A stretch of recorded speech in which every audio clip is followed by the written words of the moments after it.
When we started this podcast, it seemed like we had to figure it all out on our own. Scripts, setup, filming schedule, logos. It was super overwhelming, and every day seemed to introduce a new decision that needed an answer.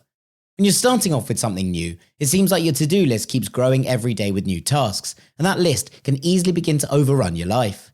Finding the right tool that not only helps you out, but simplifies everything can be such a game changer. For millions of businesses, that tool is Shopify. Shopify is the commerce platform behind millions of businesses around the world and 10% of all e-commerce in the US, from household names like Allbirds and Gymshark to brands just getting started. Get started with your own design studio. With hundreds of ready-to-use templates, Shopify helps you build a beautiful online store to match your brand's style. Accelerate your content creation. Shopify is packed with helpful AI tools that write product descriptions, page headlines, and even enhance your product photography. Get the word out like you have a marketing team behind you. Easily create email and social media campaigns wherever your customers are scrolling or strolling. And best yet, Shopify is your commerce expert with world-class expertise in everything from managing inventory to international shipping to processing returns and beyond. If you're ready to sell, you're ready for Shopify. Turn your big business idea into with Shopify on your side. Sign up for your $1 per month trial and start selling today at shopify.com/ranks. Go to shopify.com/ranks. That's shopify.com/ranks. Hello, this is international football commentator Derek Ray, and you're listening to the Ranks FC podcast.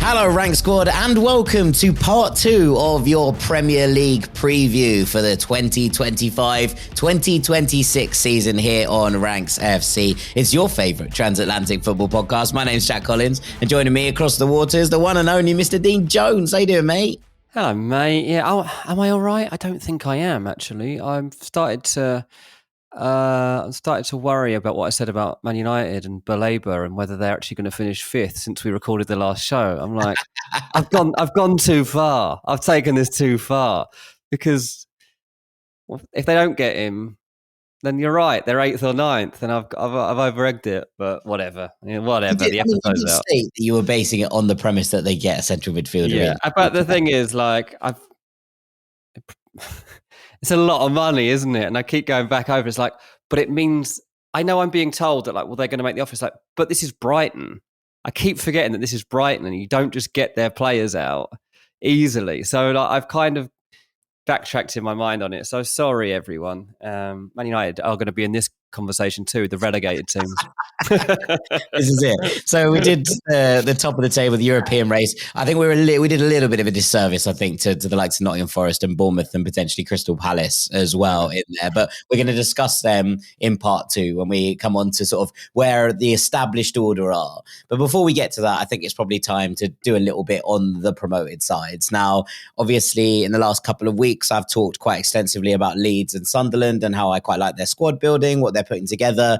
It doesn't mean that it's guarantees of survival or anything of the sort. I think that right now, as I'm looking at it, that Leeds to me look like they have the best chance of survival of the 3 promoted sides in terms of what they've done. Obviously, Dominic Calvert-Lewin signed today. It'd be really good if they could get 10 games out of DCL, I think, probably at this point in his career. But I assume that's a contract that they've signed there based on incentives rather than a massive weekly wage, because it would be insane, basically, to do anything but that at this point. If Leeds get the attacking reinforcements they need, I feel like they're the ones most likely to finish 15th. Right, like they're the ones that could be like, okay, cool, we're actually going to kick ourselves through. Sunderland, I think, are the most boom or bust of the entire operation here. Now, obviously, the team that comes up through the playoffs is usually at a disadvantage anyway, but I think the Sunderland are in a really interesting place with how young their squad is, with some of the players that they've brought in, and kind of where they're supposed to be at. I worry for Burnley, though. And obviously, we've seen Scott Parker come up with both Fulham and Bournemouth and struggle to put together a team that felt capable of fighting for survival in different kind of ways. Obviously, he didn't have quite as long at Bournemouth, but his Fulham team that were relegated felt like they couldn't score any goals. And I am a little bit concerned that this Burnley unit might be quite similar at this point. Yeah, I mean, I think that's got to be the expectation. Burnley to go down. Scott Parker is a yo-yo manager, very good at getting teams up, not very good at keeping them there. And look, that's still a very difficult thing to be in modern day football, to have a reputation as somebody who can get you out the Championship. That's a tough league to get out of. It still puts you in a very, very high category of manager, right? And 3 promotions now shouldn't be sniffed at. I know that there is residual kind of bitterness, I think, especially at Fulham, about the way that the Scott Parker worked out. I think there's probably some of that at Bournemouth, but probably a little bit less. It remains to be seen if there's going to be that at Burnley. But you look at what they did last season. Well, yeah, I think there is a level of dull kind ofness in terms of what his football looks like. That's the problem, yeah. What Burnley did last year, and also, like, I would probably say this, right? Like, if you are looking at a team coming up from the Championship, what's the first thing that you would say to them? Well, be pragmatic. Don't try and play out the back. I was watching Owen Hargreaves speaking on the breakdown on BT Sport, their kind of Premier League preview earlier. And he described Southampton last year as giving a clinic in how to get relegated, which I thought was a really funny phrase. But also, you look at what Southampton put together in that first half of the season, it was like, there is absolutely no way, heaven or earth, that you survive in this format. Burnley won't be like that, right? They're not going to be like Vance & Company was there and, when they tried to play their way out and they went toe-to-toe and they ended up getting beaten and getting relegated pretty comfortably. You kind of come to what this Scott Parker Burnley are going to look like, and they will be, I think, harder to break down than teams that have come up in the past. They do have that solidity. Now, look, their defensive record last year, the underlying numbers suggest to me that Leeds were a better team. Burnley had James Trafford in goal, who put up some absolutely outrageous numbers in terms of what he put together as a Championship goalkeeper. He's obviously departed for Manchester City. And then you kind of come to it and look at who else is left there. CJ Egan-Riley, a huge part of this defensive unit, who's also departed and headed off to Marseille and walked away. Josh Brownhill was probably the most important piece going forward from a Burnley perspective. He's also left the club. Yeah. Maxime Esteve is a huge piece for them and someone who's really, really useful. I think he's a very, very good footballer, and he will be playing Premier League football next season one way or another. But right now, he feels like the only piece left that Scott Parker could depend on in the same way that he did last year in the Championship. Yeah, exactly. I was surprised that Brownhill, they didn't manage to find some sort of agreement on him. I know he feels ready to test himself doing something else, but maybe that's a sign of the fact that he doesn't believe in this either. I mean, the problem is for Burnley, they're going to be going from, their defensive record in the Championship was outrageous. They only conceded 16 goals. 16 goals. Yeah, but there is also there's that metric. I think it's post-shot expected XG, right? It's what they use to measure goalkeepers in terms of how many goals they saved above what you'd be expecting as an average. And James Trafford's was like 12 or 13, which is unheard of. Like, it's absolutely nuts to rack up those kind of numbers. Yeah, the problem is as well, so they're going to go from conceding 16 goals in a season. They'll probably concede 80 this season.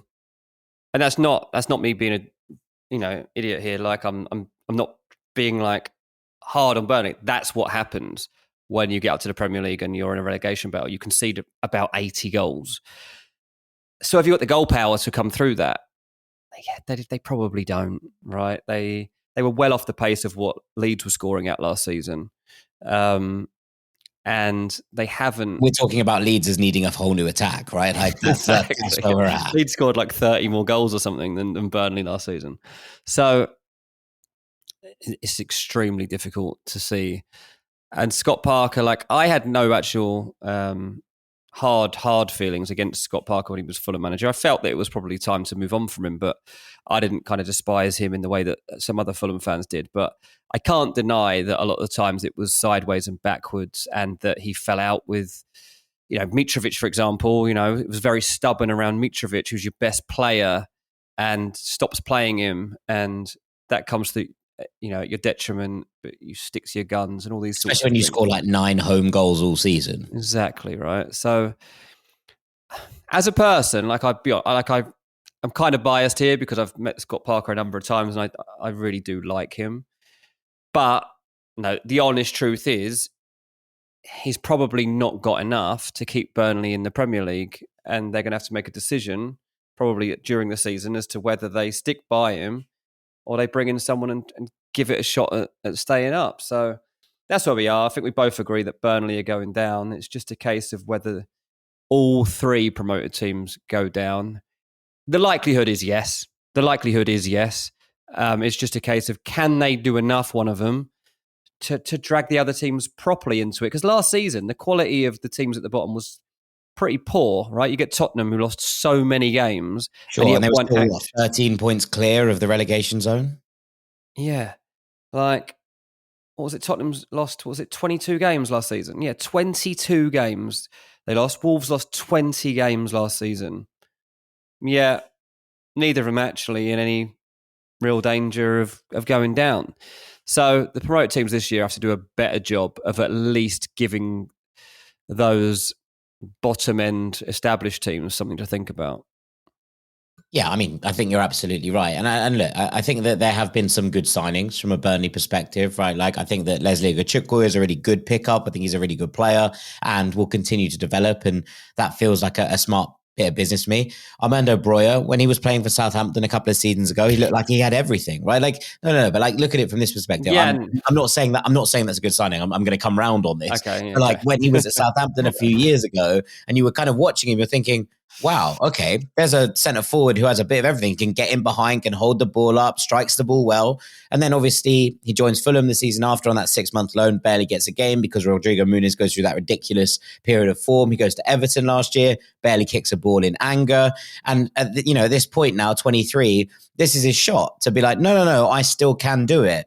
If he doesn't at this point, you kind of do wonder if there is a future for him as a Premier League footballer, because he's at that age now at 23. He's still young, of course, but he's had the opportunities to break into teams. And we're not talking about teams here who are at the top end of the table, right? We're talking about a Fulham side who were mid-table. We're talking about an Everton side who were below mid-table, and he still wasn't finding a way to get himself into those teams. He now will be looked at as the bona fide number 9 for this team. I don't think that, Zion Fleming is going to be keeping Armando Broja out of this Burnley side.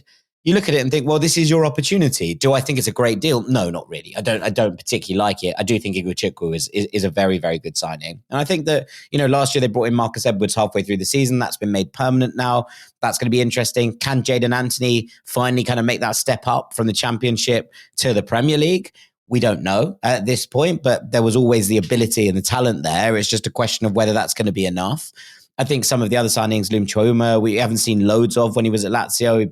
Another one who they're betting big on kind of potential here, as opposed to what we've actually seen from these players across different leagues. So in that respect, I think that the Burnley have signed relatively well, like without kind of breaking the bank. And yet I still look at this squad and think, I don't know if there's the firepower there, and I don't know if the defense is going to be able to hold up in the same way that they did last season. Yeah, I think that's perfectly fair. What I want to see from the promoted teams is a sense of, I want to see excitement. Like, from a neutral perspective, you just want to see teams that will have a go. In Burnley, I don't see a team that will go and have a go, but I do think you'll get times when Leeds and Sunderland are both more capable of doing that. And less than capable, more willing to do that, I think is probably the term. Like, to really push yourself out of your comfort zone and play a different style of football to try and get a result. I don't think Burnley will do that. I think Sunderland and Leeds will. I think Sunderland will actually be one of the more exciting teams to watch this season. I think their games will be absorbing. I'm really looking forward to that, actually. I was looking through the Sunderland team and comparing it, and I was like, oh, I like this. Like, I like what we're going to be getting to tune into when we're watching Sunderland. Some weeks they'll lose 5-0, but some weeks they're going to pull out some really interesting results, I think, this season.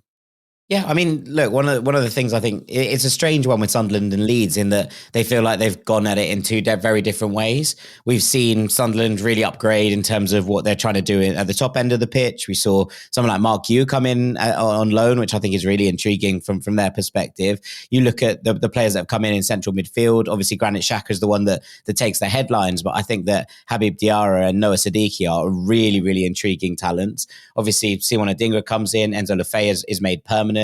James Dean Talby is one, I think, who could be, an absolute like game breaker at times. He's been really, really exciting for Club Brugge over in Belgium. Today, they finally signed the centre back that I think a lot of people have been crying out for in Omar Alderete. They bring in the goalkeeper in Robin Roves from Nijmegen, and you're kind of looking at it and thinking, okay, there is a chance here. I think from a Sunderland perspective, I like what they've done. Business-wise, I think that they've kind of backed young talent at a really heavy level. They've brought in a little bit of experience in Alderete and Xhaka to try and kind of keep it all together. But we know this was the youngest team in the Championship and will probably be the youngest team in the Premier League as well.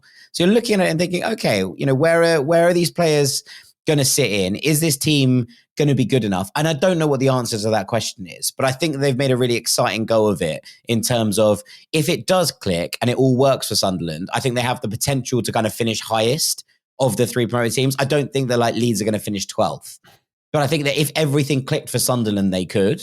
But I also think that there is with that the potential that if it doesn't click, they have the potential to finish 20th, which is something I just don't expect Leeds to do. Yeah, I think that's fair enough. Yeah, so I think the team I'm looking forward to watching the most out of the three of them is going to be Sunderland. I just am not that optimistic they can actually stay up. So that's the case with all three. My biggest problem is, I don't think anyone else is quite bad enough to get dragged into it. Like, I don't really like West Ham's team, but they're way better than these three. Brentford, obviously, have got alarm bells ringing around Griffin Park, but it's not Griffin Park, whatever they call it. I was just about to say. That's ingrained in me, isn't it, to call it Griffin Park? No, 100%. I saw a tweet yesterday from Richard Keys basically being like, oh, Jack, you know, when Jack Grealish rocks up at Goodison, they'll be getting the first comment on it. It was just like, I hope he doesn't go to Goodison, mate. Yeah. It's so anymore. Hard to get out of these habits. It's so hard. What do they call it? The Legoland, we call it that. But yeah, they're Brentford. Like, they're still adding at the moment, Brentford too, and they're making up for the losses. And even though Visser will probably be gone by the weekend, they'll have his gap filled. They'll manage to do. They've promised Keith Andrews that this won't be as bad as it looks if they do end up going. So I trust them to do that. Like I said last week on the podcast, right? Like one of my big takes is that Brentford would just be fine. Like, absolutely fine. I think that there is enough in the squad. I think the defensive line is really good. And I think they're going to continue to add some interesting pieces over the course of it. Yeah. The Dango Ouattara links appear to have gone a little bit quiet, but I just trust Brentford to make the right decisions on a regular basis. And I just can't see that changing, not when Benham and Phil Giles are still in charge. So, like, I think you're right on them. I did just want to kind of dig into Leeds a little bit more before we take a little break and we come onto those sides who are a little bit more established, because they've had a very interesting summer. Now, I was on a Leeds fan channel, shouts out to Just Joe, the other day, and we were talking about Leeds and their bid for Rodrigo Muniz and all of that. Look, it looks like he's going to be going to Atalanta at this point rather than to Elland Road. But we were just discussing it, and he was, getting more. There were a lot of people in the comments very frustrated with the lack of business from a Leeds perspective in terms of what they're putting together. But obviously, Dominic Calvert-Lewin now appears to be in there. That's experience and Premier League goals. Now, if they can keep him fit, and it's a big if. But I still think that that's not the kind of end of Leeds' business. I think they'll bring in another number 9 to go in there to kind of challenge with Dominic Calvert-Lewin and obviously Joel Pirro, who can play in a number of different positions. So, do they need more depth on the wings? Yes, currently it's going to be Dan James and Jack Harrison starting. And whilst there is Premier League experience there, I don't think anyone at Elland Road would be pleased if that was the way it started. Obviously, Wilfried Gnonto is there and he's an incredibly talented footballer, but I think that they're kind of worried about who's going to play on the other flank to him. So whilst Leeds' business, I think, has been pretty sensible, I do think that this strategy of bringing in dual winners, bringing in kind of big physical players who not only will kind of lift the roof at Elland Road and make people kind of get on board with things, I think that they'll be pleased to see a physical side in there. The question is how Daniel Farke kind of adapts his game from what Leeds were last year. And look, I talked about the fact that Leeds were, by my book, I know that Burnley only conceded 16 goals. I think that Leeds, in terms of the underlying numbers, look like the best defence in the Championship. They look like the best attack as well at times in the Championship. And you look at that and think, okay, so if that's the case, the reason that Leeds were really good from a defensive perspective is because they basically kept the ball away from their own goal. Like, they didn't let people have opportunities to shoot anywhere near the Leeds United goal. Now, that won't happen in the Premier League, right? Like, that is going to change. And they're going to have to basically stand up and count in terms of what this defense looks like. I think this is the reason they've gone very, very hard on the defense early doors. They bring in Lucas Perry, who will replace Meslier in goal, who I think everyone had just basically got a bit fed up of the mistakes with by the end of the season. Obviously, it was dropped for the kind of run-in from a Leeds perspective. Lucas Perry's a big punching goalkeeper. He absolutely loves to thump the ball out of his box. So we'll see how he gets on. But I think that's probably an upgrade in terms of what they're doing from a goalkeeping perspective. The back line looks like it's pretty solid, I think, at this point. It's just going to be a question of whether they can then produce enough at the top end of the pitch. And right now, they still need a few more pieces in there, I think. Yeah, but I mean, they were incredibly fun last season. Leeds fans had a great time with that promotion, celebrated it wildly too. They are the team with the most pressure to stay up. They are the ones who I would give a chance of staying up.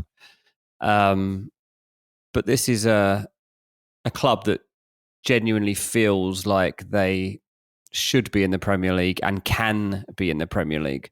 Like, size of club, like, isn't just what I'm talking about here, because obviously, like, Sunderland are a big club too, but Sunderland kind of came from nowhere to end up in this league, whereas Leeds have dominated the Championship for most of the season, and they've yo-yoed a bit too from the Prem. But, you know, we've seen teams. Leeds reminded me a little bit last season of what Fulham have done before, and it's just about making it work in that first season. Like, if Nonto comes to life, for example, if Nonto is the best version of himself, if Pirot can score goals, then I think they could have a chance. Like, I'm just intrigued as to the blend that they find.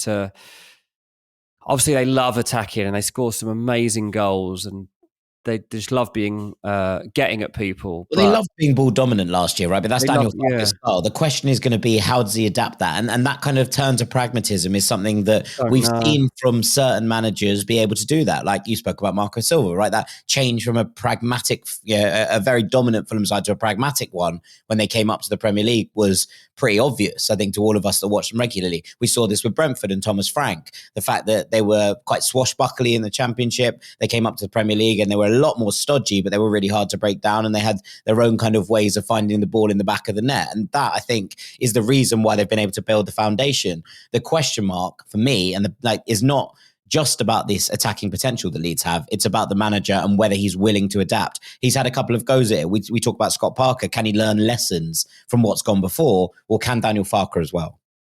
Well, they'll sack him if he can't.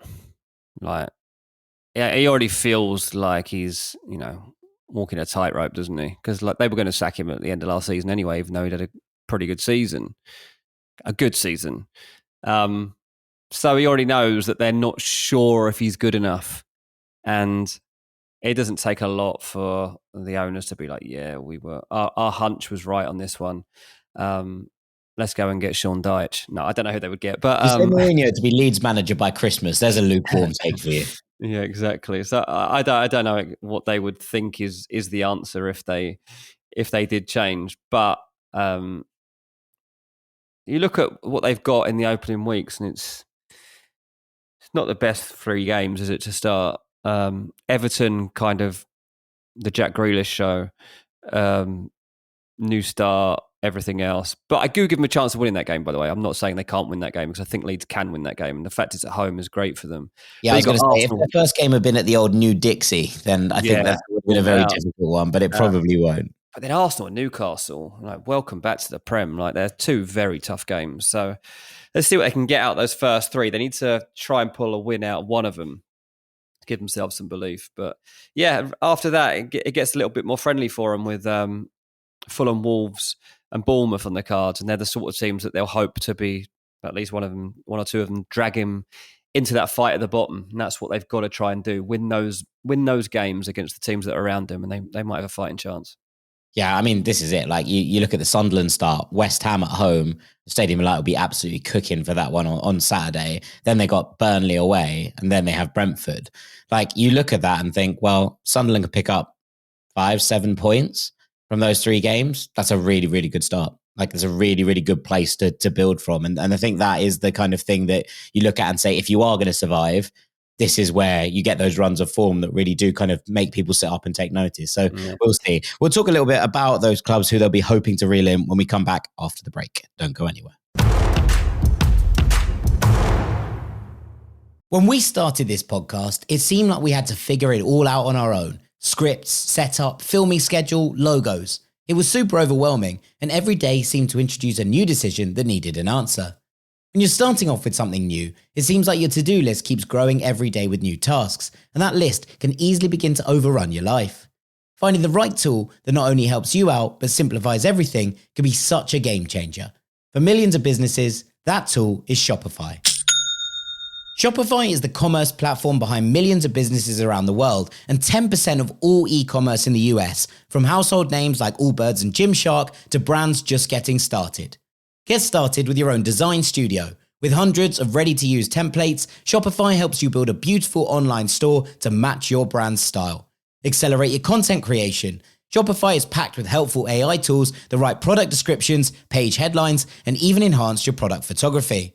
Get the word out like you have a marketing team behind you. Easily create email and social media campaigns wherever your customers are scrolling or strolling. And best yet, Shopify is your commerce expert with world-class expertise in everything from managing inventory to international shipping to processing returns and beyond. If you're ready to sell, you're ready for Shopify. Turn your big business idea into with Shopify on your side. Sign up for your $1 per month trial and start selling today at shopify.com/ranks. Go to shopify.com/ranks. That's shopify.com/ranks.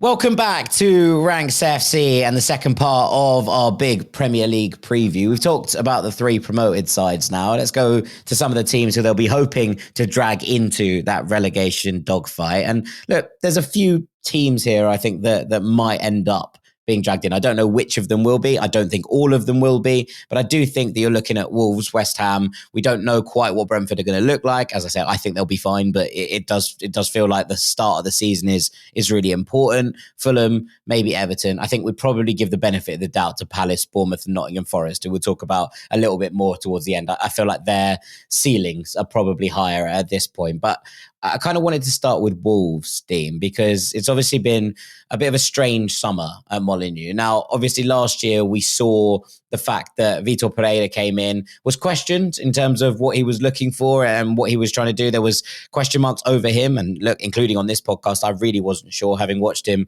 across his managerial career, seeing him in Portugal, seeing him in Turkey, and not really been sure what Wolves were going to get, but it worked, and he built a relationship with the fans very quickly. We obviously saw the points and then the pints thing, and going to the pub and drinking with the fans afterwards. That's a really kind of nice thing to have set yourself up on.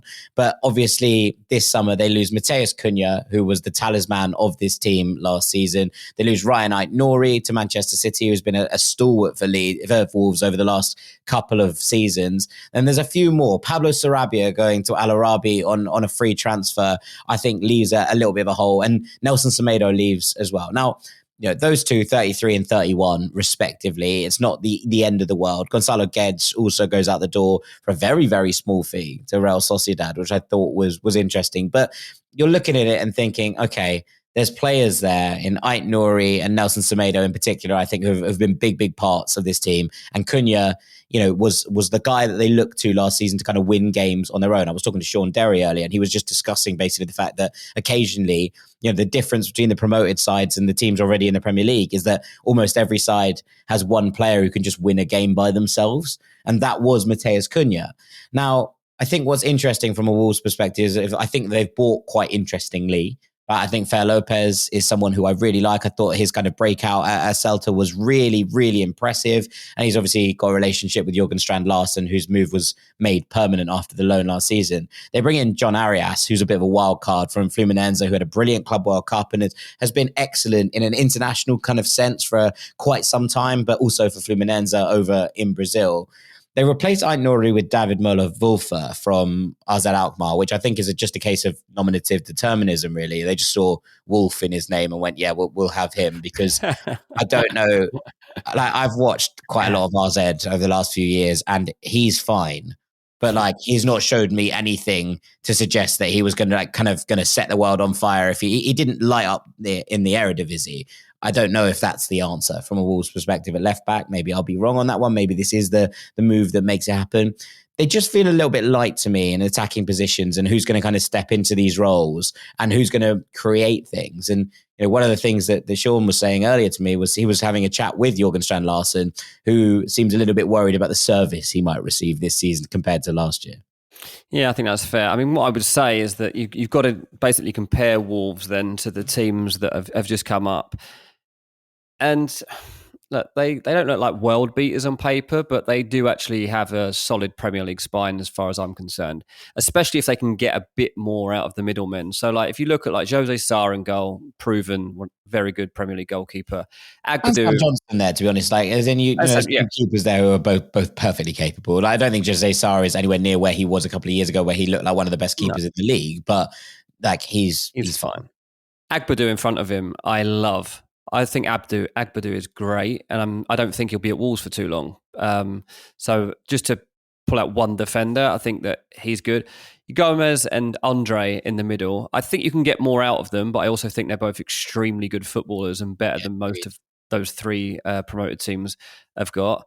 In front of them, obviously, we're wait and see on Arias and Fer Lopez, but there's certainly potential there. And then they got Strand Larsen up front, who I think it'll be his big season, basically. A lot is expected of him. Newcastle have been sniffing around him. Don't think they'll manage to get him out of there. Strand Larsen's really, really good. And if they can get that service to him, then I know you've talked about Strand Larsen for a long time, been very hot on him. And I think we'll really see that this season. Because I think we've got to. I think that you talk about Cunha winning games by himself and everyone goes on about overperforming XG and blah, blah, blah. It's like, well, they had to find a way to win goals. He also did that so regularly that it becomes kind of a bit of a moot point. But it became almost part of the game plan. And I think that was to the detriment. People were like, well, you don't see enough of... When I talk about Gomez and Andre, it's like, well, they play it so safe at Wolves between them that they don't really have to progress much. But I think that's partly because Cunha was there. And I think that will change slightly this season. So while I don't think Wolves strike fear into the heart of most of the Premier League, I do look at it and think, well, they've still got quite a lot more in the tank already than the three promoted teams are starting off with. I don't know. The only thing I would say is that there was a little bit of sparkle, a bit of stardust about Vitor Pereira last year, and obviously they got on a roll and they felt like they were in a really good place. Like, if they go onto a bad role, I don't know if he's the man to turn it around. I think they look a little bit light at centre-back if they're going to be playing with three centre-halves. Obviously, Mosquera injured at the moment. They don't have loads of players who can sit into those roles. Now, we know we've seen a little bit of Kiana Herver over in a centre-back. I don't think that's his best position. Matt Doherty can play there on the right of the three, but are you still relying on him in the same way? Like, I think they look a little bit light in those areas, and I think they lack a little bit of creativity in centre midfield. That's not necessarily an issue. Like, it's not necessarily a kind of like make or break point, but if they are struggling to create things without Cunha in those roles where he was able to kind of conjure something out of nothing, I do wonder what that looks like. And can John Arias, for example, step up in the same kind of way? So I think there'll be a few more through the door. I think there probably has to be at this point. We haven't mentioned Marshall Monetzi, who can play in centre midfield and a little bit further forward. And I quite like him as a footballer. He adds a little bit of kind of dynamism and spark to the middle of the park. So I think that he's a useful player. But I think if I'm looking at the squads right now, Wolves are the one that I think I probably have the most trepidation for in terms of being dragged into that fight. They've got to make the most of their home games early on because it's reasonably friendly. Obviously, they start the season against Man City at home, which is a free hit, basically. First game of the season. You never know. Like, City could be rattled or they could come and absolutely smash you. But let's take that one out of the equation. Their home games after that, you've got Everton, Leeds, Brighton, Burnley, and then Palace. Like, that's pretty friendly, really, in terms of giving yourselves a chance of a foundation in the first 2-3 months of the season before you get into the nitty gritty of having. They have a tough spell that comes after that where they play like Man United, Arsenal, Liverpool in quite quick succession. So they need to make sure they're well set before they get to spells like that. And there's a spell at the end of the season when they've got tough home games against some of the top 5 teams. So I do think that their home form in the first, up to November, is going to help them give themselves a better chance of not being in this discussion. Yeah, 100%. I mean, the other one is West Ham, right? Like, who have had a better preseason than I think people have given them credit for. right? Like, I know a lot of West Ham fans are still very down on this. I was talking to Nicky from West Ham Fan TV, and he was like, I think we're getting relegated. There's a lot of negativity, I think, around West Ham, and that kind of lack of spending that's kind of permeated across the entirety of the summer. Equally, I watched them in their last two games in the summer series. I thought they were pretty poor against Man United in the opener, but their win against Everton was two teams who weren't great. But the way that they put Bournemouth to the sword in that last game, I thought was really interesting. We saw the five at the back. We saw El Hadji Malik Diouf playing at left wing back, and he just kept slinging crosses into the box. Jared Bowen getting on the end of them at the back stick, and Nicholas Füllkrug as well, who looks lean and fit for the first time in a while, which is nice to see, because all of that kind of excitement about him coming in was never really realised last year. Maybe that's something that changes this year. Now, Lucas Paqueta is back. We don't know if there's going to be movement on that one, but I feel like he probably could do with a season just being, free to play football again and just enjoy himself and try and get himself back into the spell that he was in pre all of the things coming out and all of the kind of betting scandal that has obviously been now quashed. But I do think from a fullback perspective, they look pretty good. I think that they'll have a new weapon in Malik Diouf, and Wan-Bissaka on the other side is perfectly fine. Kyle Walker-Peters is kind of a swing fullback who's able to do both, is solid. Naya Fagerd should never have been let out on loan. I'm not quite sure why that all happened, but him in the three with Kilman and Todibo should probably be fine. They look a little bit light in central midfield, but I think once Edson Alvarez comes back and is kind of reintegrated into that midfield, he'll be fine in there. I do worry a little bit that it's kind of Bowen or bust at times, but I'm less worried about West Ham than I was at the start of the summer. Yeah, I don't know. I'd still have Potter on the chopping block. He's got to win a lot of people over in his own fan base, like the fans. He's not a very West Ham man, and I think that for that reason, he's got to really get things right on the pitch, because they'll think he's a bit of a soft touch, to be quite frank. And West Ham fans don't really want their team to be a soft touch. Last season was a disaster. Obviously, Lopetegui rightly got the sack, and they'll sack Potter if this is not going well within a few months of the season. There's zero doubt about that. Their transfer window hasn't gone very well. Their money management hasn't gone very well if they're in a situation whereby they've had to sell to buy, because none of the financial experts had predicted that that's the situation that they should have been in. So that was strange. But Jared Bowen is great. Paqueta should have a bounce-back season. Füllkrug, by all accounts, is really working in the way that Potter is going to get this team playing. And so there's a lot of optimism around Füllkrug finally getting liftoff at West Ham. And then I don't know what we're going to get from the likes of Souček or Ward-Prowse. I don't know. Diouf looks to be a good sign-in on the left side. So that'll be good. Wan-Bissaka / Walker-Peters seems solid. Again, do I think they'll set the world alight? No. Do I think they're setting off from a much higher standard than the three other teams that have come up?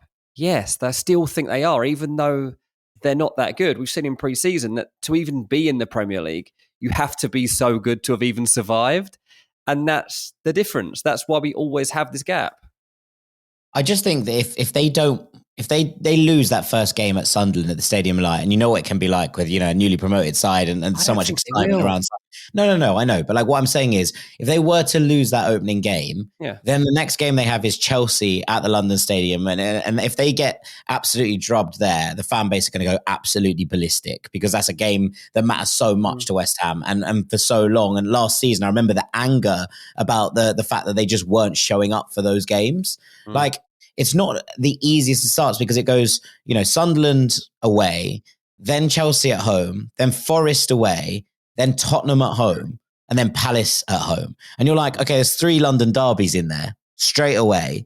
And 2 of them are against teams that West Ham fans absolutely despise in Chelsea and Tottenham. They have Arsenal a couple of weeks after that. If it doesn't get off to a good start, I think you're absolutely right. I think Potter's in real trouble. Will they be able to kind of rescue it with a different manager, et cetera, et cetera? Maybe. But I feel like it could get quite toxic quite quickly, is probably what I would say about West Ham if things don't go to plan in that opening day.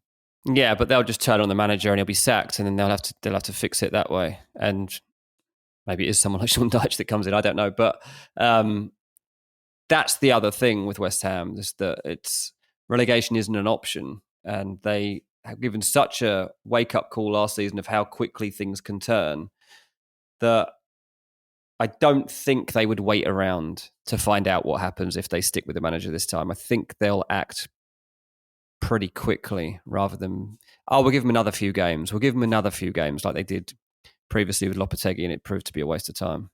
Yeah, I mean, look, we'll see. We will see. But I think that it's imperative for West Ham that they get off to a winning start against Sunderland if they're not going to be dragged into a kicking and screaming into a period which might not be particularly nice.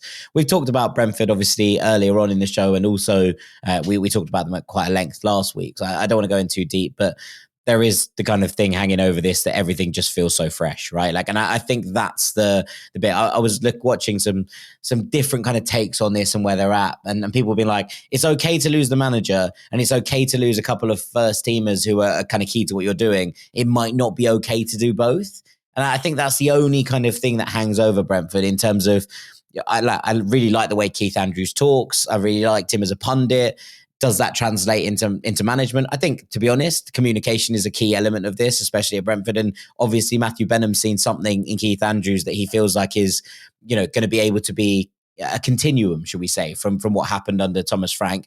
That's a gamble. There's a few more players coming in here in terms of filling in some big shoes in Visser and Mbumo, who are going to be gambles. At the same time, I think Kevin Schade will be absolutely fine this season, if I'm honest. And Igor Thiago, we've barely seen kick a ball in anger, right? So there's a lot of gambles going on. I just think the thing is that when you're under the stewardship of a master gambler, they tend to pay off. Yeah. Look, we don't know how good Keith Andrews is going to be. What we do know is that he has already been employed as the club, as their set-piece coach, and they were really, really good at it. Like, the one area that he was given control of at Brentford, he kind of nailed. Like, when you consider how many goals Brentford scored from set pieces last year and how many goals they conceded, it was really, really, it was good numbers they had. I think they had the best defensive record in that sense, actually, in the league. Yeah. And so just taking like that small element and being like, well, he nailed that. He was a good player. We've seen him as a pundit on Sky. Talks a really good game. I've had a few pints of Guinness with him before. Great lad, right? So we've got all those things. All those boxes are ticked. Can he handle the pressure of the Premier League? Well, the way he'll handle it is just live in a bubble. He's not interested in the wider world of the Premier League. He doesn't care what's going on YouTube channels or chat rooms or forums or X or whatever else. Us. Yeah, he doesn't care about us, Jack. All he will care about is the 20 players that he's basically going to rely on for next season. Have his completely all wrapped up. He'll trust his own instincts. He's got a few people around him that he trusts to work with, and he's got to figure this out for himself. He's a very, very intelligent football guy, and Brentford have obviously seen that. They've obviously seen something they like in him. This is not a gamble that they've got from the outside. It's not like they've gone and got someone from Norway who's got a good statistical record. Yeah. Like, this is a guy they've actually seen around the training ground and had hundreds of conversations with and understood where his own ambitions were going to be in the game. And so Brentford are the hardest team to predict in the Premier League because they've got the most wild approach to it because they've lost everything about them that was good, basically. Bar Nathan Collins for now. Bar Nathan Collins, okay. But it might be bad, but it might not. And as you say, I'm going to give them the benefit of the doubt for now while we watch the settling in period, and let's make our judgment after 8 games when we see how good or bad they are. Yeah, I think that's probably fair. Like, it does remind me a little bit of almost like NFL-y, right? It's almost like they've gone, oh, that guy was a really good defensive coordinator. Let's make him head coach. Yeah. And I'm like, oh, okay. Like, obviously sometimes that works and that is a pathway, right? Like that happens quite a lot in terms of what you're seeing in American football. But it's not something we've seen loads of from a football perspective. But it might be something more, you know? If there's a reason it works in America, right? Like, this might be the new way that you become a good Premier League manager. This might be the new pathway. You go special teams first. Yeah. You never know. Like now, You never know. this didn't used to exist, right? Like a few years ago, no one really had a set piece coach, and now it's Everyone one of has the one. stuff. Yeah. You can apply for Fulham's one if you go on their website, actually. So maybe that's the next job. I don't think I'm that good at set pieces. I'm probably not going to be the guy, but it's worth a shot. Let's talk about Fulham because it's been a frustrating summer. I don't want to go in too deep because obviously you can hear me yapping about Fulham. I'm Fulhamish if you want to go and hear that. But like there is a sense, I think, of frustration with it all being a bit stally. There is also the flip side of that where we spoke about Aston Villa on the first part of this podcast and talked about kind of making things stick and just being able to kind of run it back in some ways. Now, obviously, there's going to be frustration around that, and especially if Rodrigo Muniz leaves, which looks like it's drawing ever closer as we record this. But on the whole, Fulham had a record-breaking campaign last year where they broke their best ever Premier League points tally. And as we sit here right now, basically no one's left or come in. And that is an interesting kind of way to do it. Yeah. I'm not fearful of relegation at this point for Fulham, but obviously if Muniz goes, you want to see another goal source come in. I don't really know what to say, Jack, to be quite frank. Like I'm shocked that they've done nothing all summer. Like literally nothing. Like that's pretty hard to do, right? To do nothing since the end of last season, knowing that you've got a manager who hates to stand still and has got his own ambitions. We use the phrase standing still is going backwards quite a lot, right? Like, and I think that's true. Like, I expect Fulham to regress a little bit. I don't think that'll be enough to drag them in as we stand here right now. If Muniz goes and there's no replacement signed and there's, that's a source of goals that dries up, then maybe Fulham fall further. But right now, I'm not sitting here being like, oh, I'm really worried about being dragged into a relegation scrap. Equally, I'm not particularly excited. There was a season we did this a couple of years back. We basically didn't talk about Brentford. It was about 2 years ago, I think it was. Yeah. And my aunt messaged me and was like, why don't you talk about Brentford? We're the only club you didn't mention. I was like, because you're just going to finish 12th. Yeah. You're not going to be in danger of relegation. You're not going to bother the European places. That's basically where I feel Fulham are right now. Well, look, Fulham won 15 games in the Premier League last season, which is pretty good, to be honest. Like that's top half of the table stuff. They finished 11th in the end, so they were just outside the top half. But they were a team that easily could have finished 7th, maybe 8th, if the end of the season had gone well. They fell away a little bit. But you've ultimately ended up 30 points clear of the drop zone. So you've got to drop 30 points. You've got to be 30 points worse in the coming season. Probably 20, because I think it's going to be more competitive. But still, that's a lot of points. A lot of points, yeah, fair enough. Even if it was 20, that's a lot of points dropped. And we dropped enough silly points last season that we shouldn't have dropped. So I just feel that the way that Marco Silva controls games, the way that he manages moments, obviously comes into question sometimes, but overall I trust it across the course of 38 games. Sometimes he gets it horrifically wrong, don't get me wrong. Like he'll gamble on something and it proves to be wrong. But his heart is in the right place. And Fulham will back him eventually. Like they are going to make signings. So it's really hard to sit here and know who they are and exactly whether it's enough. But they're going to have enough to stay in the division. I'm sure of that much. Even if it's still a poor season and they end up 15th, I still don't think that they'll fall far enough off to end up getting relegated. No, but I do think Marco Silva will walk away at the end of this season. I think Marco Silva's going to definitely have had enough of this the next time a Saudi team comes knocking. I unfortunately think you're absolutely right. Let's go over to Everton. Obviously, Jack Grealish coming through the door was the big news that's kind of made everyone very, very excited at the Hill Dickinson.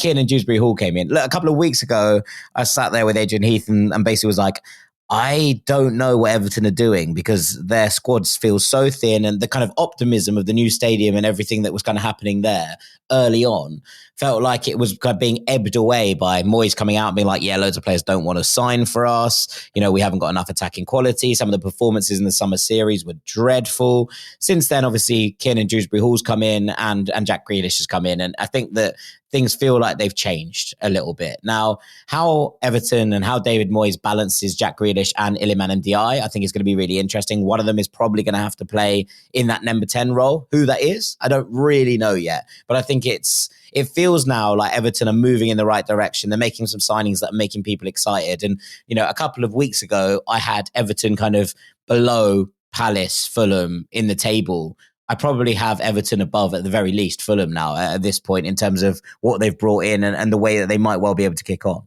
I think they'll be mid-table. I'm suddenly like looking forward to watching Everton this season, to be honest. I think that they've got so much to look forward to now. They've got a manager that is ingrained in the club and understands what they want. He's pushing them to make signings that aren't just okay, but they can take them to another level. They're players that have either just come short of their levels in terms of Dewsbury Hall, who's gone and made a huge move to Chelsea, which already looked a bit silly at the time, but just showed how much he believed in himself. It's easy to forget how good he was in the Championship. He's great, mate. That's not always an indicator of how good someone can be in the Premier League. I take that, but he was so good in that Leicester side under Enzo Maresca, and I just think that he's going to be absolutely grand in this Everton team. I think he'll be so good. I think that Carlos Alcaraz could be a game changer as well for this Everton team. I think he's brilliant. Yeah, obviously Grealish is like the fun signing. He's going to be the poster boy of next season. And it'll be fun. This is a bit more like Aston Villa level. So for Jack Grealish can go back to having fun. There's not the pressure of him being the Man City player anymore that had to do the right thing every time because he's got 10 players that are possibly better than him around him. Or say, why did you do this? Why don't you do this? Everything's like such a process. Whereas at Everton, he can have a bit more fun again. And I like that we will probably see that version of Jack Grealish again. Just let him off the leash a bit. I think Moyes will do that. I'm very much looking forward to watching Everton. And as I say, my fears have been quashed, really. I mean, mate, alleviate. But look at even if you just look at the fact they've got Pickford, Branthwaite, and Tarkowski. Right. Yeah. And also, what's really interesting, this centre-back core, I think, is brilliant because Branthwaite, obviously, we all know what he's capable of.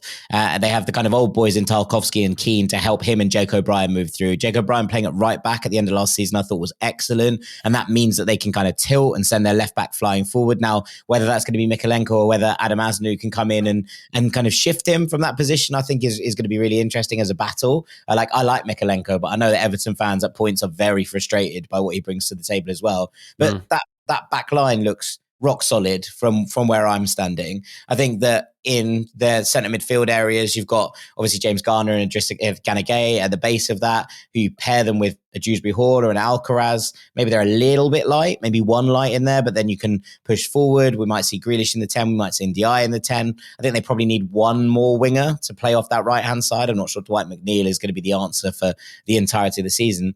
And then look, between Beto and Tieno Barry, I think they're going to be absolutely fine in terms of getting the ball into the box and having strikers that can put it in the back of the net. So with all of that put together, I think Everton are going to be just fine. I think they'll be grand. Not quite challenging for European spaces, but I think they'll be pushing up towards that top half of the table. Yeah.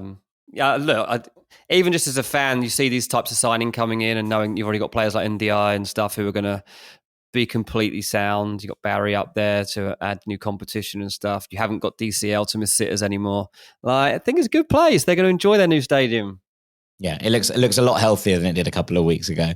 Talking of clubs looking very healthy, Crystal Palace. I mean, the joke is obviously that Palace always finish 12th, but obviously they won the Community Shield at the weekend, which we're giving to them as a double, because if it had been Liverpool, it would have been small fry. But because it's Palace, they're going to have all of the love that they deserve for going and winning that trophy and lifting silverware twice in 2 visits to Wembley is something pretty special for a club who had not won a major trophy ahead of this year. They've got an incredible manager in Ollie Glasner, who's proved so much, I think, over the course of the last couple of years, not just at Palace, but obviously his time in Germany as well, where he was really, really impressive, especially in cup competitions. The question, I suppose, with Palace is, does this look a little bit different if Mark Gay and Berrietze both leave the club in the next couple of weeks? And how do they replace players who've been so important to everything that's been brilliant about Palace over the last kind of year or so? Yeah, absolutely. Look, Glasner's just so good, right? That even if he's suddenly looking at a team that lost Elise a year ago, has to end up without Eze, ends up without Gahey, I just believe in the man. I just think that he's extremely intelligent. He can go up against any manager and outwit them. I've done it with Pep, done it with Arne Slot. He'll do it again and again. Yeah, I really like him. Mateta staying, I think, is huge. Do they have enough depth? The only question I don't know. Yeah, this is the problem. They lose these players. Possibly not. It'll be interesting to see. It's done them a favour in a way that they're in a conference league because the standard's not as good. So they can actually use their squad can cope with that better because they'll win games easier. And so actually, I don't think it's a bad thing from that perspective that they've been demoted to the lower European competition. But I mean, it's deeply unfair as far as I'm concerned. Yeah, it's unfair for sure. Is it going to be actually the worst thing in the world from a Palace perspective? Maybe not. No, because they'll probably end up with another trophy, and they'll still stay in the Premier League. So it might be great. It might be great, and they'll win their way into a higher European competition by winning that one that they were sent packing to. But let's see a trophy in the space of 12 months. I think everyone at Palace might lose their minds. Yeah, exactly. It's actually realistic now. It's realistic. You can do it. You can definitely win the conference. Gahey and Eze over the next week is going to be obviously very interesting. Bit of a nightmare for Palace fans to contemplate life without those two, even though it's been predicted for a while now. Once you get to the Community Shield and they're still out, they're still available for you. You're like, oh, this is nice. We've still got Glasner, still got Mateta, still got Eze, still got Gahey. Happy days. If a week later you're suddenly without two of those people, then suddenly you're on a bit of a downer probably. But Palace is a good place to be right now. They're glad all over as usual. And they're certainly not going to be in the relegation conversation. No. I think the only question with Palace was whether they're going to be able to sort of kick on and push up the table again. I think if they lose Gahey and Eze, then probably not. Without that, I think they would have been in a really strong place to go and challenge for Europe this season. So we'll see if they go and if they're replaced effectively as well. It's going to be a difficult thing. Talking of losing kind of key players, quickly go over to Bournemouth. This is another one where people are finding it quite hard to predict how to kind of put Bournemouth in there. Now, from the back five last year, including the goalkeeper, they've lost four of them. Obviously, we saw Kepa leave, we saw Kerkez leave, we saw Dean Huyson leave, and now in the last couple of days, we've seen Ilya Zabani head off to PSG. But they've replaced well, I think, in terms of what I'm seeing. I think Georgi Petrovic is an upgrade in goal. I really, really like Petrovic. I think he's an excellent goalkeeper. They bring in Adrien Truffert, who's going to play in that left-back role, who I've said before, I think is a more rounded defender and will actually be a very, very smart addition from a Bournemouth perspective. Is he as exciting as Kerkez was? No. But in terms of his all-round game, I think he's a really, really strong replacement. Someone that young with the amount of experience he's already kind of racked up in Liga, that feels to me like a really smart buy. We saw Bafodé Diakite come in from Lille. They've been shopping a lot in France, Bournemouth. But you kind of look at it and think, okay, that's a replacement. He's a very versatile defender, but someone that I think is ready for a step up. Senesi stayed. Now, obviously, he didn't play quite as much towards the back end of last season, but a very solid player. And Chris Mepham's come back in, obviously was on loan last season in the Championship and did a very, very good job there. Now, they won't want to be relying on him, but it doesn't look as desperate as I think it did at one point from a centre-back perspective where Bournemouth are. And you know what's really interesting? How quickly they go out and get the business done in terms of replacements, right? How quickly did Truffert come through the door? I think it actually ended up being before Kerkez officially left the club. They lose Ilya Zabani this week. 2 days later, Diakite's through the door. And they're like, right, we've gone and got our man. I really like how effective they are with their business. Yeah, they don't mess about, do they? And that's because they're well planned. They always know what's coming next, and they have a conveyor belt of talent that they want to look at. I mean, even today, it becomes clear that there are negotiations to sign. I mean, Adley from Bayer Leverkusen, and it's like he's not that far off piece, but it's like a player that we haven't seen any transfer talk about really, who's a very good player, and suddenly it's like, yeah, okay, we'll have him. That'll be good. That's a good level of player for Bournemouth, and it's progressing. So little things like that just show what a good run club they are. Obviously, a very small club in terms of like the size of the Premier League, but looks like they're going to be sticking around, mate. I don't expect them to disappear. No, absolutely not. I imagine there might be slight regression, but not majorly in terms of where they finished last season. The one I'm really excited about is Eli Junior Krupi, who they signed from Lorient and then loaned straight back. On his loan spell, in those kind of like 6 months, he scored 13 goals in 13 games. And obviously that's Ligue 2, so it doesn't translate quite as easily. But I think people are really excited about him. And bear in mind, they've kept pretty much the entire front line together. There was talk earlier in the window that obviously that Semenyo might go. There was talk about the potential that Justin Kluivert was being looked at by a variety of clubs, but they've held it all together. Kluivert was obviously top scorer last year and scored that brilliant hat-trick of penalties, which I asked him about on the radio the other day, and he really made me laugh with his response. He was like, yeah, just step up and put in the back of the net. I was like, right, okay. I was kind of expecting you to have a little bit more of a tactic than that, but I suppose scoring is one of the best things you can do in that situation. But I think that Eli Junior Krupi could be really interesting, especially, we know that Evan Nilsson was excellent last year, but how he steps up in those areas. So David Brooks looking really good in preseason. It's always good to see David Brooks playing well and playing nicely. So I think Bournemouth will be fine. Like, I have absolutely no worries about Bournemouth from the perspective of will they be dragged into the bottom half. I think they're more likely to challenge for Europe again than they are to be dragged anywhere near a relegation battle. But I think it's going to be very interesting to see how Iraola works with this new defence and how quickly he can get it all working together. That leaves us with one, Dean, and the last club to discuss, who are Nottingham Forest, who we did want to have in yesterday's episode, but unfortunately they were pushed into this one instead. And they're another one, I put them, Bournemouth, Palace, Everton, I think, into the same kind of category here as they're safe mid-table teams who I don't think are going to be dragged any lower than that. The question is always, can they kick on? Now, Nottingham Forest have replaced Crystal Palace in the Europa League, which I imagine will go down really well at Palace when Forest come to town. I'd imagine that Marinakis might be banned from the stadium by Steve Parish at this point. That could be something that to keep an eye on as a mini narrative. But Forest obviously will have to deal with European football. There haven't been loads of ins and outs. Obviously, Anthony Elanga was let go to Newcastle, but generally they've kept most of this squad together and they've brought in some really interesting players. Igor Jesus, who was brilliant at the Club World Cup and I think is a really clever kind of Chris Wood succession plan, someone that can come in there and do a bit of everything, really good hold-up play, can get in behind. He's a really smart footballer, Igor Jesus, and I'm excited to see him in the Premier League. But, there was talk at the start of the summer that people would be in for Murillo, people would be in for Milenkovic. Forest have kind of shrugged all of that off. And, the benefits of having an owner who looks at it and goes, no, this is my club, I want them to succeed, means that any sort of interest is waned off pretty hard. And we saw that kind of come to its full conclusion with the whole Morgan Gibbs-White saga. Yeah, they're the bad boys now, the Premier League. Nobody likes them. It's hard to like them, for sure, because of their owner and because of the way they've gone about things. I'm sure even some of their own fans are a little bit like, are we the bad guys now? But ultimately, they won't care if they can use that to their advantage. I don't think they'll be able to sustain what they did last season. I don't think they will.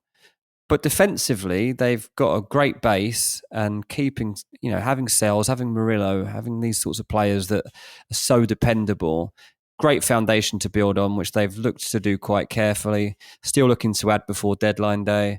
So I do think they'll fall away a bit, but not like tragically. It would be a hell of a fall to go from where they were to the bottom end. But even if they were to end mid-table, like that's part of life of being in the Premier League. That is establishing yourself in the Premier League.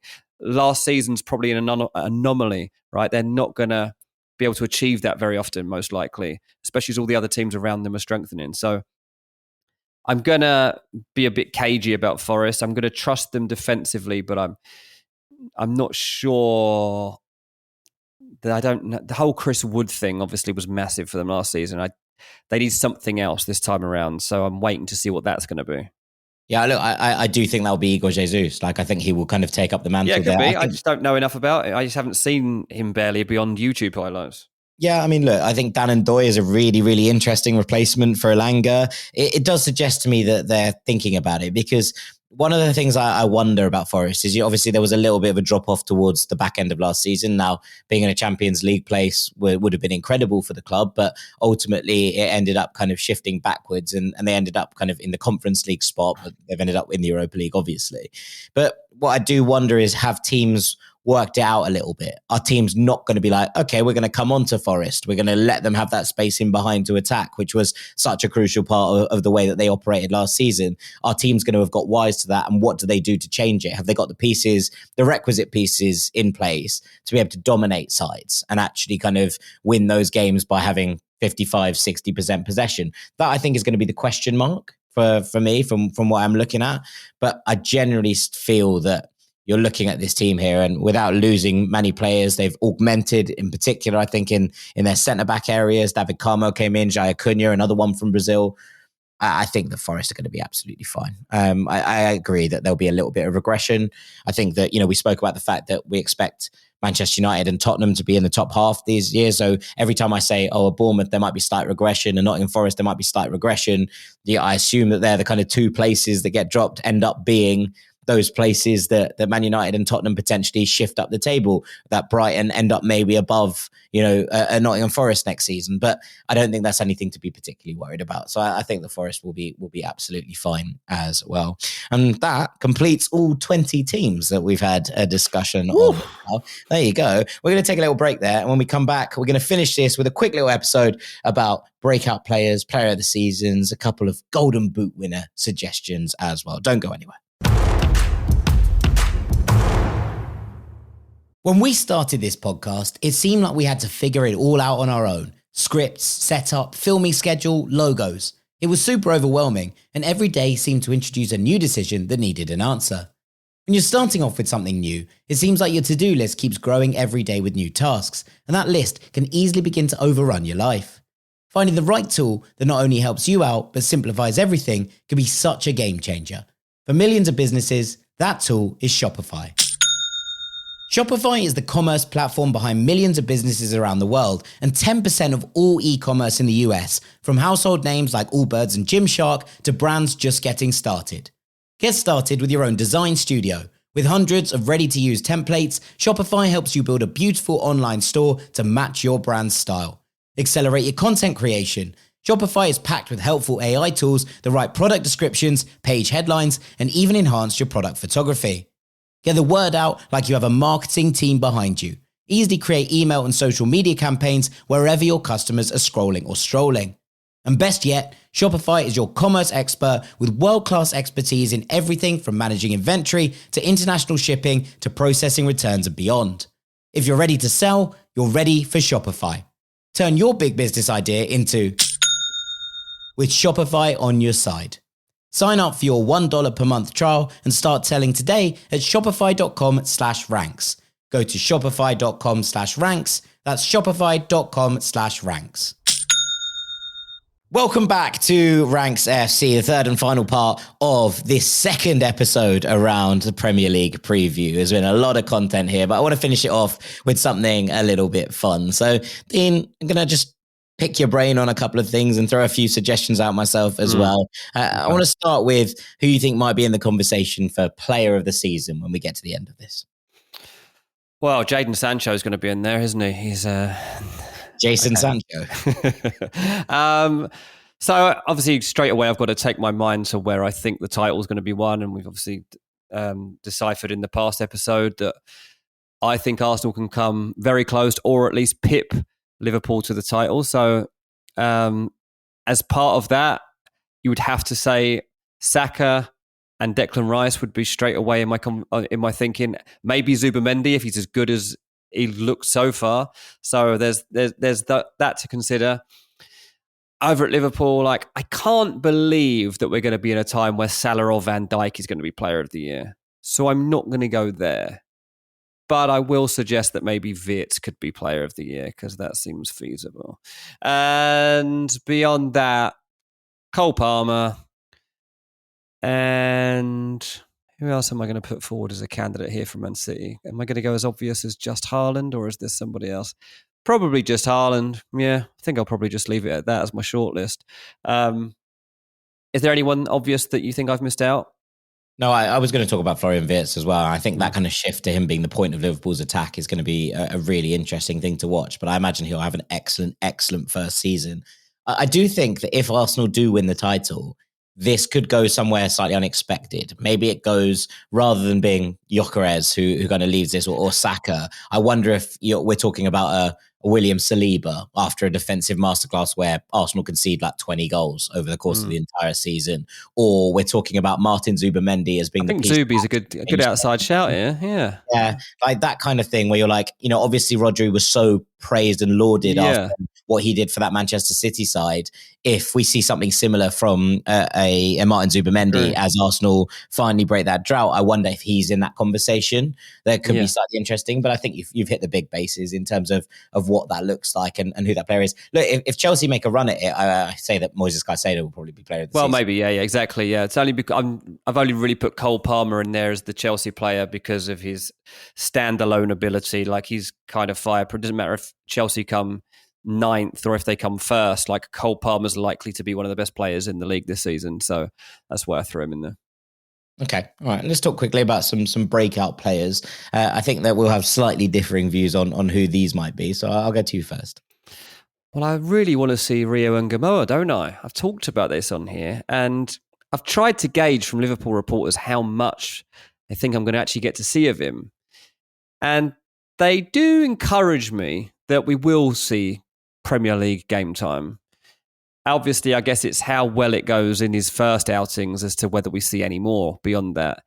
I love him, and that's the kind of breakout player I want to see. I could say Aiden Heaven, but that's not going to be very exciting personally if Aiden Heaven's the breakout player of the season. For Man United, it might be great. It might be that they find a centre-back solution that is their own version of Saliba. But yeah, that's kind of where I am right now. I can't think of Arsenal as somebody that's going to be the breakout. Like, it's not going to be Max Dowman, is it? Like, he's too young. It feels like if it's anyone, it's going to be Max Dowman, but I don't want to put that pressure on a 15-year-old. So I feel the lad's still at school. Like, that's ridiculous. I'm not saying that. Rio Ngamoa is only 16, so like Mate, do you know what? Rio Ngamoa does not seem like that, right? Like that difference. However many months are between those players, I don't know. I haven't looked it up. I should have. But do you want to feel old? I was reading a piece earlier about kind of some players who might be interesting. It was on the BBC. It's a really good article, actually. And one of the facts about Rio Ngamoa was the song that was number one in the charts on the day he was born was Katy Perry, "I Kissed a Girl." And that made me feel incredibly old. So long ago, I barely remember it. If only. He does turn 17 soon. He does turn 17 very soon. Turn 17 in end of August. So that is a good age for a breakout player. And if you're going to put some trust in someone, then they can actually do it. As I keep saying, like that kind of Theo Walcott / Raheem Sterling type thing is what I want to see from that lad. Yeah. I mean, look, I think there's probably a word here for Willian Esteval, whose debut for Chelsea the other week was like, oh wow, the kid's very, very special. And look, it's one thing, I saw him play a lot for Palmeiras and you're thinking, yeah, wow, he looks incredible. But it's one of those things where the ability he had to just sort of drift round explosive defenders, someone like a Grimaldo, and just like make them look a bit silly was like terrifying in so many ways. He looks ready, and suddenly you're like, wow, that could be one of the stories of the season if he's locked down one of those wings by October. He's starting every game because he's just that good. I think that's incredibly exciting. I will quickly touch on Fulham because I think that Josh King is about to have a breakout season. Obviously, I was wondering this. Like, do you actually think he's going to get enough chances? Yeah, I think he'll be a stalwart in the first team by Christmas. Like, Okay. I think he's that good. What we've seen from him pre-season, it's been the Josh King show. And in the absence of any new signings, so much of it has been like, wow, can we rely on Josh King? There's been points in pre-season where Marco Silva has pushed Emil Smith-Rowe out to the left wing in order to accommodate King playing in the middle. He's played as an 8 and a 10, so having a little bit more ball progression in there from a Fulham perspective is a really good one. And look, someone who's captained the England unders all the way through, I think that he is on course for something very, very special. But someone mentioned yesterday briefly as well, I wanted to put in here another 18-year-old, Charalampos Kostoulas from Brighton, who's been kind of brought in to replace Joao Pedro. Second biggest outlay in Brighton history in terms of what they've spent on him, £30 million, is a statement of real intent, I think, from a Brighton perspective. And that's a kid with one full season under his belt. For Brighton to splash that kind of cash, I think that they see a superstar here. And the fact that he can play as a number 9, the fact that he can play as a number 10, the way he strikes the ball so incredibly well, and his ability to hold players off despite being relatively slight, I think is really quite stunning. So I'm really excited to see him play. I think he's got a real opportunity given the fact that there's no Joao Pedro there to kind of step in here and be a superstar from day one. I think he's got all the tools to do so. Very good, mate. Yeah, I'm on your hype machine here, mate, because I haven't really seen him. So I'm basically repeating to other people what you tell me. So our listeners will now be doing that as well as we prepare for the new season and pick our FPL teams. Yeah, no, I think he could be very, very special. So that's an exciting one for everyone. And look, if Eze goes, is this the moment that Romain Esse gets a breakout? Afterwards, is he going to be given the keys to the castle in that point? Maybe. Yeah, just one to keep an eye on, I think, in terms of where he's at. Just finally, I think we'll probably both be relatively on the same page here, but a golden boot, I assume you're going to go for a certain Manchester City forward. It's Haaland. Haaland's getting the golden boot this year. No doubt. That's the only one I'm sure of in this category. Okay, there you go. It's there's no debate. I mean, look, I think that we might have some really interesting. I think you're right. I think Haaland will run away with it. I do wonder if there's a kind of level here of things that might be interesting. I think Joao Pedro might pick up a 20-goal season, which would be really interesting. I don't think that's going to be enough to win the Golden Boot, but I think that he could be in that kind of number range. And obviously last year, those kind of numbers would have put you in the conversation, right? If Alexander Isak goes to Liverpool, does he end up in this conversation as well? He came third 2 seasons ago. He came second last season. Question mark, question mark, question mark. I would suggest the answer is still probably no. I don't think anyone here overhauls Haaland, but I think that those two are ones just to keep an eye on in this conversation. Yeah, obviously Salah, you never know. You never know. I'm just expecting that Salah drops off a bit. He'll still have a very good season. I just expect that Salah will drop off a bit. I just don't think everything's going to go through Mo Salah in the way that it has done for so long with Liverpool. I think that with Wirtz in there, if they do get an Isak with an Ekitike coming through, like there's going to be a different kind of way that Liverpool look to attack, and it means that Salah potentially doesn't get as many opportunities to put the ball in the back of the net. That might be the difference rather than him dropping off. But I still think he scores a very goals. Gyökeres too, obviously. Like if he scores anything like the rate he scored in Portugal, then he's going to blow everyone out the water apart from Haaland. So he might, at least he has the potential in terms of his scoring rate to give him a battle. But we don't know until we start to see Arsenal in competitive action. I also wonder if he just has slightly fewer minutes because of Kai Havertz banging on the door there and the way that Arteta likes to play with a number 9 and how that player sits in there. I think there are going to be games where Arteta wants a little bit more control, and thus we might see a little bit more of Havertz in that role, whereas it's kind of like if Haaland's fit, Haaland plays from a Man City perspective. I think that we might see a little bit more rotation from an Arsenal point of view. So that's the only reason I'd probably have him a little bit lower down on my list. But I still think he'll score goals. I think he'll score important goals for Arsenal over the course of this season. And with that, I think it's probably time for us to call it a day here on Ranks FC. Thank you so much for listening to both of these Premier League preview episodes. It's been a lot of fun working our way through these clubs, these 20 teams, and seeing where we think they're going to end up. Obviously, a long way to go in the transfer market and a big, big season ahead. Thank you very much to Mr. Dean Jones. Cheers, mate. I've been Jack Collins. This has been Ranks FC. Thank you so much, as ever, for sticking by us. And we'll see you all very, very shortly, Rank Squad. Enjoy the start of the Premier League this weekend. We'll see you very shortly. Take it easy. Peace. When we started this podcast, it seemed like we had to figure it all out on our own. Scripts, setup, filming schedule, logos. It was super overwhelming, and every day seemed to introduce a new decision that needed an answer. When you're starting off with something new, it seems like your to-do list keeps growing every day with new tasks, and that list can easily begin to overrun your life. Finding the right tool that not only helps you out, but simplifies everything can be such a game changer. For millions of businesses, that tool is Shopify. Shopify is the commerce platform behind millions of businesses around the world and 10% of all e-commerce in the US, from household names like Allbirds and Gymshark to brands just getting started. Get started with your own design studio. With hundreds of ready-to-use templates, Shopify helps you build a beautiful online store to match your brand's style. Accelerate your content creation. Shopify is packed with helpful AI tools that write product descriptions, page headlines, and even enhance your product photography. Get the word out like you have a marketing team behind you. Easily create email and social media campaigns wherever your customers are scrolling or strolling. And best yet, Shopify is your commerce expert with world-class expertise in everything from managing inventory to international shipping to processing returns and beyond. If you're ready to sell, you're ready for Shopify. Turn your big business idea into with Shopify on your side. Sign up for your $1 per month trial and start selling today at shopify.com/ranks. Go to shopify.com/ranks. That's shopify.com/ranks.